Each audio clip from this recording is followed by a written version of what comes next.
I'm glad you're here, that you can join me for this project. I hope I can do it. Do you think I can? Stick around and find out.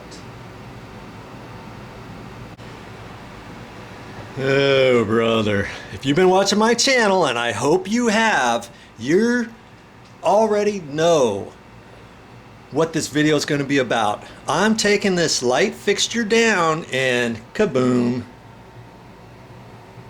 I'm putting this up in its place. A ceiling fan with a little light kit. But that's not it.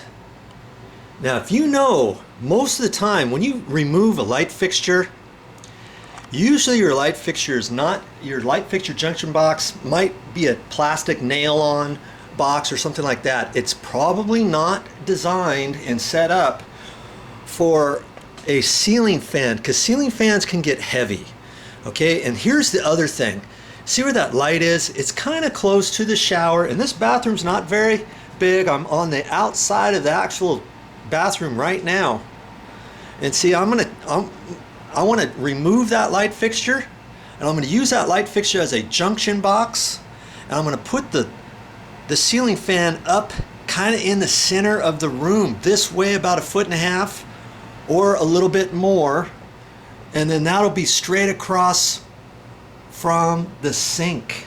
Okay, I don't want the ceiling fan blades to stick over the shower curtain rod and all that too far. And that's another thing. I got a small ceiling fan with small ceiling fan blades. You don't need anything real big for a little small bathroom like this, but it's going to be so nice to have some air in this room finally.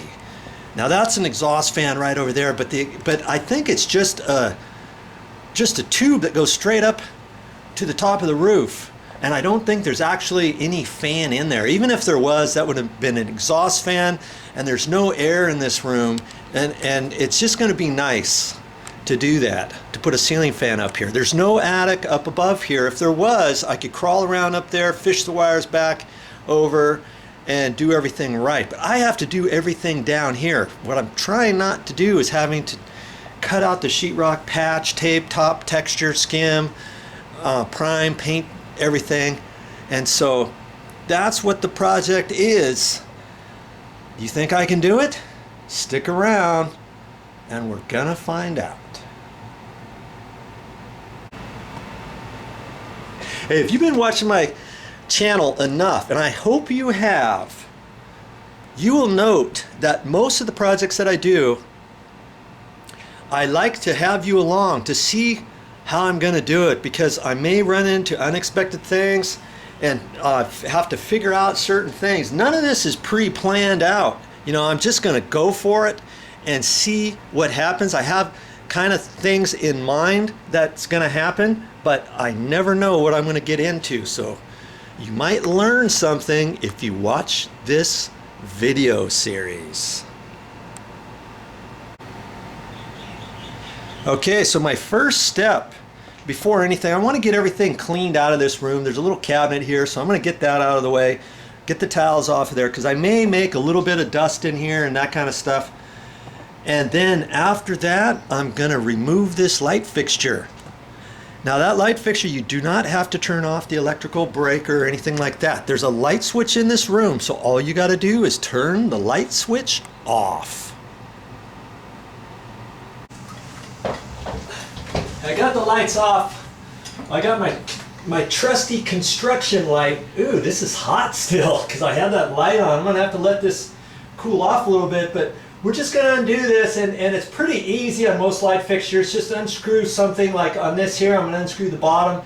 This globe's going to come down. There's going to be some screws in there, and the top housing is going to all come out. And I noticed that they painted up here, and so I'm going to have to be really careful along that edge. I may have to score that gently so that when I pull this down, it doesn't rip the paint off or something like that.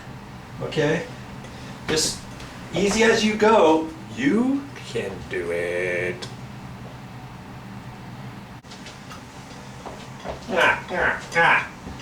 Two ways to skin a rat.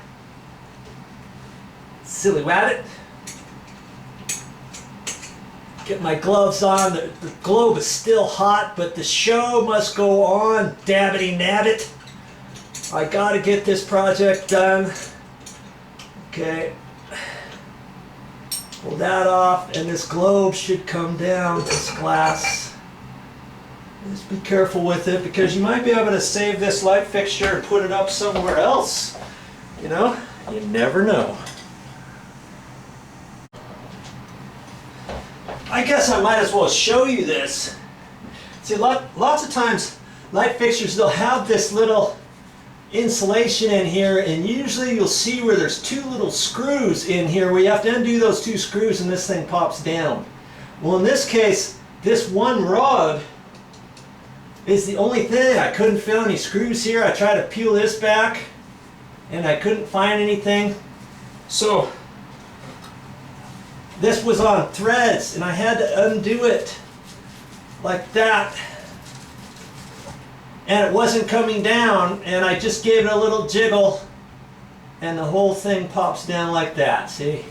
That's why I had to kind of score that top just with a little screwdriver.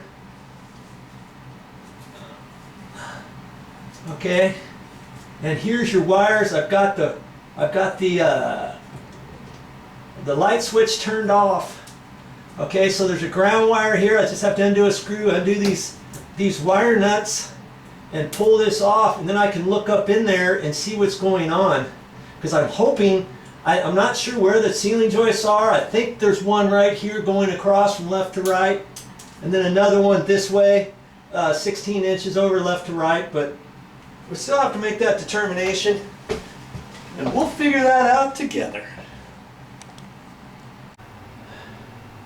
Something interesting going on with this box. Now, if you notice, there's two sets of wires. There's a black, white, and a ground wire here. Another black, white, and ground wire here. So there's two sets of wires coming in here. And the thing I've noticed, if I knock on here, remember I was saying I was hoping there was a joist here? There'll either be a joist here or here. And that's generally what happens because this room from left to right is really short. And so the joists probably go from left to right. But if I knock on here, this is where the joist is, right here. There's nothing right there, and there's nothing there. There's the next joist, way back over here. And there's something up in the box, and I wanted to kind of get you up in there. And do you see that screw in there? See, there's a screw. There's a screw up there. I don't know. Are you seeing either that screw or that screw? There's two screws up there. And there's a little, I'm sure that they've done a bracket that goes across from joist to joist up there. Let me pan you back a little bit. Okay. There's going to be a rail up there that goes over to this joist, over to that joist, and this is on a slide. And they took this light fixture box and it screwed on there, and they could slide it to the back or to the front, and then the two set screws, you tighten those up, and then that holds right on the slide. Because see how the box moves too? I know that's on a slide. Okay? And that's okay. I think that might be a good thing. If I undo those two screws, I should be able to pull this box straight down. I don't think there's any ears on it. It's not a cut-in box or anything. It's an old style box. And I think if I undo those two screws, I can kind of fish it down here and kind of push these wires and pull it straight down. Then I'll have this whole cavity to work on to see how I'm going to get through this other joist. And I've got an idea for that as well. Sometimes with existing conditions, you have to be a little investigator, a little somebody to figure it all out, especially that we don't have an attic up there, okay? There's actually a loft up above there, so there's a floor up above there. So I really don't want to have to start getting into tearing out the sheetrock here, because then I'm going to have to patch and retexture and repaint all that like I was saying before. Now the funny thing is, usually on a light switch, on a light fixture, you only have one set of wires. So what's up with that? Well, you remember there's a light right above the sink too.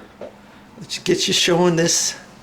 You remember right there, okay? So when I turn the light switch on, those lights go on and that light went on. So my guess is that the light switch went up to there first, and then from there they took power and went over to the light above the sink. So right now, if I turn the light switch on, I'm gonna say the sink does not go on. And let's just try it and see. Okay, I'm gonna turn the light switch on right now. Okay, it's on, nothing's happening. That's because one of those powers, one of those sets of wires, a black and white wire, is hot right now. Okay, so I'm gonna turn this back off to make sure. So, see, I've got another set of wires. I was hoping I didn't have that, because how I'm gonna install this, I've gotta put all those wires into a different type of junction box. You'll see that in a minute, but first things first, let's get that box out of there. I'm hoping we can do this. Worst case scenario, if the box, you know, you always have to think about your project. Worst case scenario, what could you do? If that box falls apart, or you can't get through it, or you break it, then you'd have to put a cut-in box up there. You can do that and fish the wires back in there and do it that way. But this, you see, even if that was a box, a nail-on box, let's say there was a joist right here with a nail-on box to it, you've got flanges there. If this was a metal box or something, you'd have a plate over here, and you'd have to cut through that entire thing. It's a little bit different than removing an existing duplex outlet. Remember, I've showed you how to cut the nails off with a little hacksaw? Well, this would be a little bit different because of the way that they hook it on. But in our case, it's on that slide. I think we can get it out. Okay, no tricks. I haven't touched this box yet. And you know what? Some people say I talk too much and everything. And I was toying with the idea of not even showing this part, but you know, I think I need to do it. And hopefully when I take this out, you know, my next thing is once I take this out, how am I going to get it back up in there? You know, once I fish another set of wires in there, because see, I'm going to use this as a junction box. If I can do this properly, I can fish my other wire in here and it can go over to the new ceiling fan. That's the whole idea here. And see, that bracket, if I can't refish these wires, these little set screws up in there later, I may have to break down, go to the store, get a cut-in box and break that bracket out of there. You know what I mean? So we'll just have to see. That's going to be tricky. Okay. Yeah, here it comes. Let's see if I can get it. Sure enough, look at that. See, most of the time you're not going to get that lucky. There's your box. It's an old style box. And I'm going to pan it up there. You see that metal thing up there? That's where the screws were onto that. See, that was that bracket thing, and that goes across from joist to joist. And then that's on a little slide. You can slide that wherever you want and then tighten that up. And that's how you can do it. If you have a light fixture, let's say you have a light fixture and you have it in an exact place, and you want to center it in the room or wherever you want to go, instead of putting a 2x4 block up there or nailing it, attaching it to the side of a joist, and you're like, oh shoot, I wish it was over a foot over. Oh well, I'll just have to put it there and tell the people I couldn't have put it in the middle of the room like they wanted, the middle of the sink, whatever. Now you can do it. You get the right type of box and application, and voila.